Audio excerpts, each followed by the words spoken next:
मिसाइलों से भारी तबाही मचाने के बाद अब ईरान ने इस्राइल के खिलाफ अपनी ड्रोन यूनिट खोल दी है।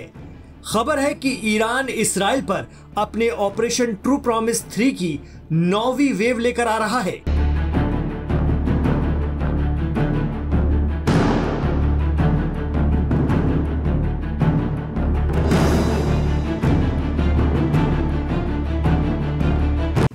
अमेरिका और इस्राइल की तेहरान खाली करो की धमकियों के बीच ईरान के हमलों की 9वीं लहर में उसकी ड्रोन यूनिट आगे रहने वाली है। कहा जाता है कि ईरान की ड्रोन टेक्नोलॉजी दुनिया की सबसे एडवांस ड्रोन तकनीक में से एक है और ईरानी शाहिद ड्रोन से तबाही यूक्रेन झेल चुका है, जिनका इस्तेमाल रूस ने किया था। दावा किया जाता है कि शाहिद ड्रोन ईरान से ही रूस को दिए गए थे, जिनसे यूक्रेन में खासी तबाही मची थी। इस्राइल की तरफ से बढ़ रहे खतरे के बीच ही 8 मई को ईरान की इस्लामिक रेवोल्यूशन गार्ड कॉर्प्स यानी IRGC ने अपनी नौसेना के एक अत्याधुनिक भूमिगत ड्रोन बेस का भी खुलासा किया था। ईरान की सरकारी समाचार एजेंसी IRIB के मुताबिक ये बेस न सिर्फ तकनीकी रूप से एडवांस है, बल्कि दुश्मनों के लिए एक सख्त चेतावनी भी है। IRIB की तरफ से जारी फुटेज में दिखाया गया था कि यह अंडरग्राउंड बेस IRGC नौसेना के दर्जनों ड्रोन बेसों में से एक है। Aim right, achieve big. At KR Mangalam University, we provide you the platform to turn your dreams into reality. At KR Mangalam University. Expert मानते हैं कि अमेरिकी और पश्चिमी देशों के जरिए लगे लंबे प्रतिबंधों के चलते ईरान अपनी एयरफोर्स को ठीक से डेवलप नहीं कर पाया, लेकिन इसका विकल्प उसने ड्रोन यूनिट के तौर पर बहुत पहले खोज लिया था। ड्रोन की ताकत और मारक सलाहियत को पहचानते हुए ईरानी इंजीनियरों ने ऐसे ड्रोन तैयार कर लिए हैं जो बहुत तेजी से अपने टारगेट को निशाना बनाते हैं। इस सस्ते और मारक हथियार से होने वाला नुकसान यूक्रेन देख चुका है, क्योंकि रूस ने इसे बड़े पैमाने पर इस्तेमाल किया। जानकार बताते हैं कि ईरान ने लड़ाकू जेट का छोटा ड्रोन संस्करण बनाया है, जिसे काहिर 313 के नाम से जाना जाता है। ये इंसान के बिना उड़ने वाली मशीनें हैं, जिन्हें UAV भी कहा जाता है, लेकिन काम वही करती हैं जो एक काबिल एयरफोर्स का होता है। ईरान ने अब इस्राइल को मारने के लिए शाहिद 136 ड्रोन निकाला है। ये ड्रोन 2000 से 2500 किलोमीटर की दूरी तय कर सकता है, जबकि ईरान से इस्राइल की दूरी 1700 किलोमीटर है। 40 से 50 किलो का विस्फोटक या धमाकाखेज अशिया अपने साथ ले जा सकता है ये ड्रोन और दुश्मन पर पटक कर आता है। अगर प्रोग्रामिंग की जाए तो दुश्मन के इलाके में जाकर फट जाता है। स्वार्म अटैक यानी एक साथ कई ड्रोन से हमले के लिए ये बेस्ट माना जाता है। बहुत बड़ी तादाद में धावा बोलने पर ये ड्रोन इस्राइल के आयरन डोम की पकड़ में नहीं आते हैं और 3 से 4000 मीटर की ऊंचाई पर उड़ते हुए ये ज्यादातर लक्ष्य को भेद देते हैं। इस्राइल ने ईरान पर पहले एयर स्ट्राइक की, तब ईरान ने सैकड़ों बैलिस्टिक मिसाइल एक साथ छोड़ दी, जिससे इस्राइल का एक बड़ा हिस्सा ध्वस्त हो गया है। लेकिन एक्सपर्ट कहते हैं कि ईरान की ड्रोन यूनिट उससे भी बड़ी तबाही इस्राइल में ला सकती है।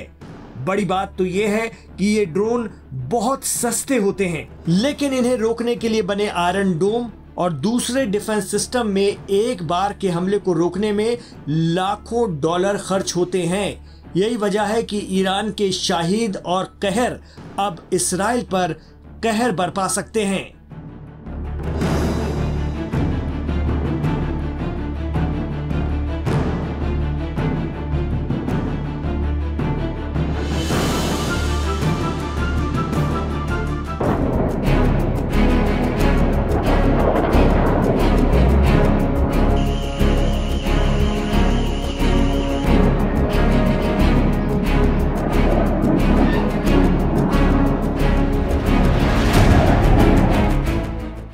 जिस तरह से इजराइल पर घातक हमले कर रहा है, इजराइल पर मिसाइलें दाग रहा है, ड्रोन अटैक से तबाही मचा रहा है, उसे देखने के बाद हर कोई ईरान की ताकत को देखकर हैरान है। क्योंकि ईरान की तरफ से दागी गई मिसाइलों से इजराइल को काफी नुकसान भी हुआ है। ईरान ने हाल ही में इजराइल की एक ऑयल रिफाइनरी पर भी घातक हमला किया था, जिसका वीडियो भी सामने आया, जिसमें साफ साफ नजर आ रहा है कि किस तरह से ऑयल रिफाइनरी को सटीक निशाना बनाया गया था। तो इसी बीच ईरान ने एक और बड़ा दावा करके पूरी दुनिया में ही सनसनी फैला दी है। जी हाँ, ईरान ने दावा किया है कि उसने चौथे इजरायली F-35 को मार गिराया है। ईरानी वायु रक्षा बल ने दावा किया उसने इस चौथे इजरायली F-35 को गिराया है। हालांकि ईरान की तरफ से कोई सबूत साझा नहीं किया गया।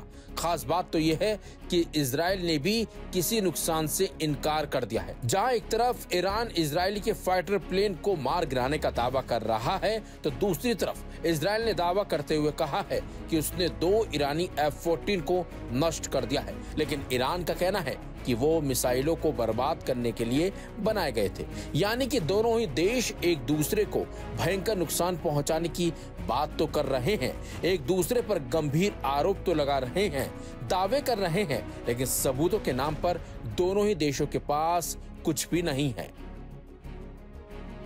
बता दें आपको, ईरान और इजराइल के बीच तनाव चरम पर है। 13 जून 2025 को इजराइल ने ऑपरेशन राइजिंग लाइन के तहत ईरान के सैन्य और परमाणु ठिकानों पर 200 विमानों से ज्यादा हमले किए थे। इन हमलों में ईरान के 4 वरिष्ठ सैन्य कमांडरों सहित 6 परमाणु वैज्ञानिकों और 80 से ज्यादा नागरिकों की मौत का दावा किया गया। Aim right, achieve big. At KR Mangalam University, we provide you the platform to turn your dreams into reality. At KR Mangalam University. जवाब में ईरान ने इजराइल के तेल अवीव, यरूशलेम और अन्य शहरों पर ताबड़तोड़ मिसाइलें और ड्रोन दागे। इस दौरान ईरान ने दावा किया कि उसने F-35 विमानों और कई इजरायली ड्रोन को भी मार गिराया है। पिछले उदाहरणों में ईरान ने 2024 में भी दावा किया था कि उसने इजराइल के F-35 विमानों को नष्ट किया था, लेकिन ये दावे बिना सबूत के प्रचार मात्र साबित हुए। इसके अलावा F-35 की स्टेल्थ तकनीक और इजराइल की उन्नत रक्षा प्रणाली को देखते हुए इसे मार गिराना इतना आसान नहीं है।